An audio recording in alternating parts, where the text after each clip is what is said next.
नमस्कार दोस्तों, मेरा नाम डॉक्टर तुषार है। मैं एक साइकेट्रिस्ट हूँ और आज हम माइग्रेन के बारे में बात कर रहे हैं। माइग्रेन के बारे में आप सभी ने सुना ही होगा। ये एक प्रकार का सरदर्द होता है जिससे लगभग 10% से भी ज़्यादा लोग प्रभावित होते हैं। रिसर्च में ऐसा पाया गया है कि जिन लोगों को माइग्रेन की बीमारी होती है उनकी जीवन की जो क्वालिटी होती है वो बहुत सिग्निफिकेंटली कम हो जाता है। फिर भी अधिकांश लोग इसके लिए कोई इलाज नहीं लेते हैं। आज इस वीडियो में हम बात करेंगे कि माइग्रेन के सिम्टम्स क्या होते हैं, इसके ट्रिगर्स क्या होते हैं, इसका इलाज कैसे करवाया जाता है और हम अपने लाइफस्टाइल में क्या चेंजेस कर सकते हैं जिससे माइग्रेन के एपिसोड्स कम हो सकते हैं।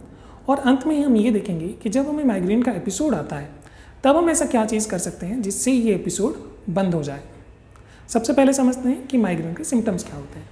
माइग्रेन के सिम्टम्स के 4 स्टेजेस होते हैं। सबसे पहला होता है प्रोड्रोम। प्रोड्रोम के समय एक व्यक्ति को शरीर में थकान का एहसास होता है, उनके गर्दन में दर्द होता है, उनके मूड में चेंजेस होते हैं, वो चिड़चिड़ापन का अनुभव करते हैं, उदासी का अनुभव करते हैं और वो उस समय पे लाइट और साउंड के प्रति ज़्यादा सेंसिटिव हो जाते हैं। उसके बाद आता है ऑरा। ऑरा एक ऐसा स्टेज होता है जो सारे व्यक्तियों में नहीं देखा जाता है। ये लगभग 20% मरीजों में देखा जाता है। ऑरा के समय व्यक्ति को आंखों के सामने कुछ चमकता हुआ दिखाई देता है या फिर काले धब्बे दिखाई देते हैं।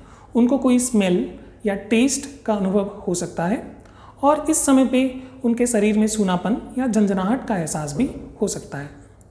तीसरा स्टेज होता है हेडेक। माइग्रेन का हेडेक यूनिलैटरल होता है, यानी सर के एक हिस्से में ही दर्द होता है।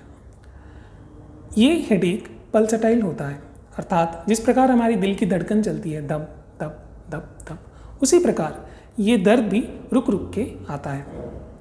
माइग्रेन के हेडेक के दौरान उल्टी जैसा भी अनुभव हो सकता है। काम करने से या कोई परिश्रम करने से ये हेडेक बढ़ जाता है और आराम करने से थोड़ा सा दर्द कम हो जाता है। माइग्रेन का हेडेक आवाज़ से या फिर तेज़ रोशनी से बढ़ जाता है और ये हेडेक 4 घंटे से लेके 3 दिन तक चल सकता है। हेडेक के बाद नेक्स्ट स्टेज होता है पोस्ट्रोम।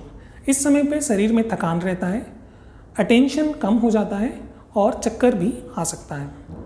चलिए अब हम समझते हैं कि ट्रिगर्स क्या होते हैं और अपने ट्रिगर्स को आप कैसे पहचान सकते हैं। ट्रिगर्स कोई भी ऐसे चीज़ होते हैं जिसके कारण से सर दर्द शुरू हो जाता है। कोई भी तनाव या स्ट्रॉन्ग इमोशंस के कारण माइग्रेन शुरू हो सकता है। उसी प्रकार नींद नहीं लेने के कारण से, भूखे रहने के कारण से, पानी कम पीने के कारण से भी माइग्रेन हो सकता है। कोई स्ट्रॉन्ग स्मेल, तेज़ आवाज़ या फिर तेज़ रोशनी के कारण भी माइग्रेन हो सकता है। मौसम में परिवर्तन के कारण और हार्मोनल चेंजेस के कारण, जो कि महिलाओं में पीरियड्स के समय देखा जाता है, भी माइग्रेन हो सकता है। अपने ट्रिगर्स को पहचानने के लिए आपको एक हेडेक डायरी मेंटेन करना है। जैसे कि आप फोटो में देख सकते हैं, एक हेडेक डायरी में सबसे पहले आपको डेट और टाइम लिखना है। जैसे कि मैंने लिखा है कि 20 तारीख को सुबह 9 बजे सर दर्द शुरू हुआ। शुरू होने का कारण क्या है, यानी ट्रिगर क्या है। इस एग्जाम्पल में मैंने लिखा है कि धूप के कारण से, सनलाइट के कारण से सर दर्द शुरू हुआ और ये सर दर्द लगभग 8 घंटे तक चला। उसके बाद मैंने लिखा है कि जो सर दर्द का सीवियरिटी वो कितना स्ट्रॉन्ग था। 1 से 10 तक आप इसको रेट कर सकते हैं। 1 मतलब बहुत कम सीवियरिटी और 10 मतलब सबसे ज़्यादा सीवियरिटी। तो मैंने यहाँ पे स्कोर दिया है 6। तो आपको जितना सीवियर हेडेक हुआ है आप उस हिसाब से उसको स्कोर दे सकते हैं।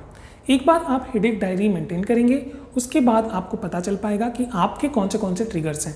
मान लीजिए आपने देखा कि आपको सनलाइट से और भूखे रहने से हेडेक होता है, तो आपको उन सभी ट्रिगर्स को अवॉइड करना है। चलिए दोस्तों, अभी हम समझते हैं कि माइग्रेन की बीमारी होने पर हमें अपनी जीवन शैली में क्या क्या परिवर्तन करने की ज़रूरत है। सबसे पहले हमें इस बात का ध्यान रखना है कि हम रात को 6 से 8 घंटे की नींद लेते हैं। अगर आपको नींद लेने में परेशानी हो रही है तो आपको स्लीप हाइजीन फॉलो करना चाहिए। स्लीप हाइजीन के वीडियो का लिंक मैंने नीचे डिस्क्रिप्शन में शेयर किया है। अगर स्लीप हाइजीन फॉलो करने के बाद भी आपको नींद नहीं आती है तो फिर आपको एक डॉक्टर का परामर्श लेना चाहिए।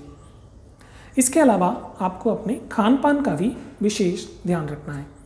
पानी कम पीने के कारण से माइग्रेन हो सकता है। उसी प्रकार खाने की क्वालिटी और क्वांटिटी दोनों पे ध्यान देना जरूरी है। क्वालिटी खाना खाना बहुत ज़रूरी है। शुद्ध, अच्छा और पौष्टिक आहार लेना आवश्यक है। बहुत मसालेदार फास्ट फूड खाने के कारण माइग्रेन हो सकता है। उसी प्रकार शराब या धूम्रपान के कारण से भी माइग्रेन हो सकता है और अत्यधिक मात्रा में खाना खाने से या फिर भूखे रहने से भी माइग्रेन होता है। इसके अलावा आपको कोशिश करना है कि आप कम से कम स्ट्रेस लें। आपको रेगुलर रिलैक्सेशन एक्सरसाइज प्रैक्टिस करना है। आप pranayama, yoga, meditation, deep breathing, muscular relaxation, कोई भी रिलैक्सेशन एक्सरसाइज रेगुलरली प्रैक्टिस करेंगे तो भी आपके माइग्रेन के एपिसोड्स कम हो जाएंगे। इसके बाद आपको रेगुलर फिजिकल एक्सरसाइज करना है। कोई भी हल्का व्यायाम रोज़ लगभग 20 से 25 मिनट तक करना जरूरी है। आपको हेडेक डायरी रखना है जिससे आपको अपने ट्रिगर्स का एहसास होगा और उन ट्रिगर्स को अवॉइड करना है। अगर आप अपने जीवन शैली में ये परिवर्तन करते हैं तो आपके माइग्रेन के एपिसोड्स बहुत कम हो जाएंगे। जब माइग्रेन का अटैक आता है उस समय पे आपको क्या करना है? माइग्रेन के अटैक के समय आपको कोई भारी काम नहीं करना है। आपको आराम करना चाहिए। कमरे में अंधेरा रखना है और कोशिश करना है कि कमरे में शोर नहीं हो। माइग्रेन शुरू होते ही जो भी आपको दर्द की दवाई जो आपके डॉक्टर ने प्रिस्क्राइब किया है वो दवाई ले लेनी चाहिए और थोड़ी देर के लिए शांत होके रहना चाहिए। उस समय पे आप चाहें तो कोई रिलैक्सेशन एक्सरसाइज भी कर सकते हैं। माइग्रेन के लिए इलाज उपलब्ध है, इसीलिए अगर आपको या आपके परिवार में किसी को माइग्रेन की बीमारी है तो आपको एक डॉक्टर की परामर्श करनी चाहिए। ऐसी दवाइयाँ उपलब्ध हैं जिनसे माइग्रेन की एपिसोड्स की फ्रीक्वेंसी कम हो जाती है और माइग्रेन के अटैक्स को रोकने के लिए भी दवाइयाँ उपलब्ध हैं। दोस्तों, अगर आपको ये वीडियो अच्छा लगा तो आप इस चैनल को सब्सक्राइब करिए और वीडियो को लाइक करिए। लास्ट तक देखने के लिए आपका धन्यवाद।